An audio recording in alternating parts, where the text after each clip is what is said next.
ცხინვალის რეგიონის გავლით ტვირთების ტრანზიტზე ანატოლი ბიბილოვის ინიციატივას კრემლი მხარს უჭერს. ამის შესახებ განცხადება რუსეთის საგარეო საქმეთა სამინისტრომ გაავრცელა. ცხინვალის რეგიონის დე-ფაქტო ლიდერმა რუსეთიდან ტვირთების შესაძლო ტრანზიტზე განცხადება სანქტ-პეტერბურგში საერთაშორისო ეკონომიკურ ფორუმში მონაწილეობისას გააკეთა. რუსეთის საგარეო საქმეთა სამინისტროში აღნიშნავენ, რომ მოსკოვი მიესალმება ამ კონსტრუქციულ პოზიციას, რომელიც რეგიონის ყველა ქვეყნების ინტერესების გათვალისწინებით ამიერკავკასიაში სავაჭრო ეკონომიკური კომუნიკაციების სისტემის განვითარების რეალურ პერსპექტივას ხსნის და მოუწოდებს თბილისსაც გამოიჩინოს მსგავსი კონსტრუქციული განწყობა. რუსეთის საგარეო უწყების მიერ გავრცელებულ განცხადებაში საუბარია 2011 წელს გაფორმებულ შეთანხმებაზეც, რომელიც საქართველოსა და რუსეთს შორის საბაჟო ადმინისტრირებისა და სავაჭრო მონიტორინგის საკითხებს განსაზღვრავს. საქართველოს საგარეო საქმეთა სამინისტრო რუსეთის ფედერაციის საგარეო უწყების კომენტარს ეხმაურება. ქართული მხარე ხაზს უსვამს, რომ შეთანხმების ობიექტსა და მიზანს წარმოადგენს საქართველოსა და რუსეთის ფედერაციას შორის ვაჭრობის მონიტორინგი. ხელშეკრულების ხელმოწერის შემდეგ პარტნიორი ქვეყნის შვეიცარიის კონფედერაციის ხელშეწყობით გადაიდგა მნიშვნელოვანი ნაბიჯები ამ დოკუმენტის პრაქტიკული ამოქმედებისაკენ. კერძოდ არჩეულ იქნა ნეიტრალური კომპანია, რომელმაც უნდა გაწიოს საქართველოსა და რუსეთის ფედერაციას შორის ტვირთბრუნვის საბაჟო მონიტორინგი. საქართველოს კონსტრუქციულობით მოხერხდა ამ კომპანიასთან შესაბამისი კონტრაქტის ტექსტის შეთანხმება. განისაზღვრა რამდენიმე იურიდიული დოკუმენტი პროცესის იმპლემენტაციის ხელშესაწყობად. საქართველოს მიერ კონტროლირებადი ტერიტორიის მხრიდან განისაზღვრა შესაძლო ტერმინალების ადგილმდებარეობა. აღნიშნულით ჯერ კიდევ 1 წლის წინ საქართველომ დაასრულა ყველა წინასწარი პროცედურა ნეიტრალურ კომპანიასთან კონტრაქტის ხელმოწერისათვის და შეთანხმების აღსრულებისთვის.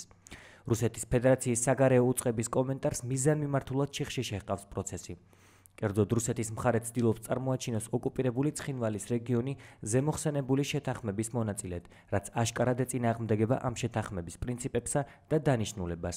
2011 წელს ორ ქვეყანას შორის გაფორმებული შეთანხმების ამგვარი ინტერპრეტაცია პრინციპულად მიუღებელია ქართული მხარისთვის და ეს იმთავითვე ცნობილი იყო ოფიციალური მოსკოვისთვის. მოუწოდებთ რუსეთის ფედერაციას დაუბრუნდეს სამართლებრივ ჩარჩოებს, გადახედოს თავის არაკონსტრუქციულ პოზიციას და შეუდგეს თავისი საერთაშორისო ვალდებულებების უპირობო შესრულებას. საქართველოს მხარე მხარს უჭერს რა მსოფლიო ვაჭრობის ორგანიზაციის ერთ-ერთ ფუძემდებლურ პრინციპს საერთაშორისო ვაჭრობის ღიაობის თაობაზე, მოუწოდებს ორგანიზაციის წევრებს პრინციპული შეფასება მისცენ რუსეთის ამ დესტრუქციულ ნაბიჯს და არ დაუშვან 2011 წლის შეთანხმების იმპლემენტაციის პოლიტიზირება.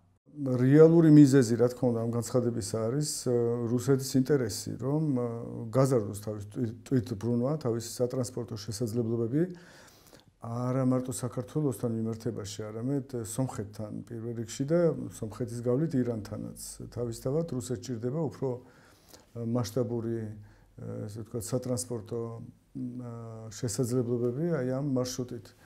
და შესაბამისად ჩვენ ხედავთ ბიბილოვის განცხადებას, რომელიც ამბობს, რომ ის თანახმაა, რომ აი ამ მაგისტრალმა გაიაროს სამხრეთ ოსეთის ტერიტორიაზე.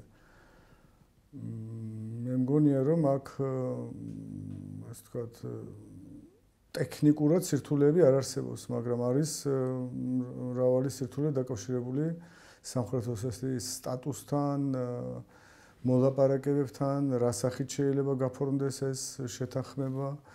საბოლოო ჯამში ალბათ შესაძლებელია ტექნიკურად, მაგრამ პოლიტიკური საკითხები არის ასევე მნიშვნელოვანი, რომელთაც გადაწყვეტა დაჭირდება.